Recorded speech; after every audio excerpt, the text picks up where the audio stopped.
আন্দোলন করেই আমরা অবসরকালীন আমাদের সমুদয় পাওনা ইনশাআল্লাহ আদায় করে নেব।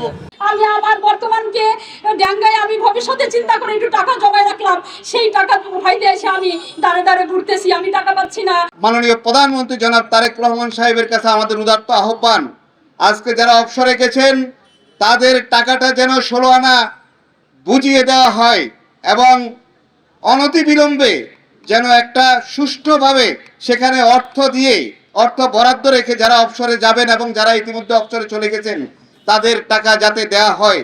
এবং যারা চাকরিতে আছেন তাদের চাকরি জাতীয়করণের কথা আপনারা বলেছেন। আমরা সেলিম ভুঁইয়া স্যারের প্রোগ্রামে এসেছিলাম, তখন আপনি স্কাইপে যুক্ত হয়ে বলেছিলেন এদেশের শিক্ষকদের, এমপিভুক্ত শিক্ষকদের চাকরি জাতীয়করণ করা হবে।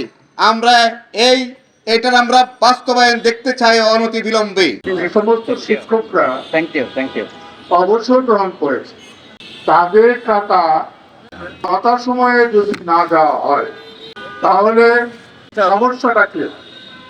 তারা সারাটা জীবন শিক্ষকতার পেশায় নিয়োজিত ছিল, অনেকেরই 5-6 বছর অতিবাহিত হয়েছে কিন্তু টাকা পাচ্ছে। অবশ্যই কল্যাণের টাকা না পাইলে তাদের সংসার কিভাবে চলে? অসংখ্য শিক্ষক, আমি কয়টা উদাহরণ দিব, অসংখ্য শিক্ষক সেই টাকা উঠাইতে না পেরে বিনা চিকিৎসায়, বিনা অভাবে, সেই অভাবের তাড়নায় তারা মরে যাচ্ছে, চিকিৎসার অভাবে তারা মরে যাচ্ছে। এটাকে একটা শিক্ষকের জীবন। তাই আপনাদের কাছে বিনীত অনুরোধ, প্লিজ শিক্ষকদের এই দুঃখ দুর্দশাগুলো আপনারা বুঝুন, তাদের ন্যায্য পাওনা তাদেরকে বুঝিয়ে দেন, তাদের টাকা তাদেরকে দিবেন। তা সেই টাকার কেন এতদিন পর্যন্ত কেন আমাকে ঘুরতে হবে? আগামীতে যে স্থানীয় সরকার নির্বাচন হবে সেই নির্বাচনগুলিতে আমাদের এমপিওভুক্ত শিক্ষকদেরকে নির্বাচন অংশগ্রহণ করার সুযোগ দিতে হবে।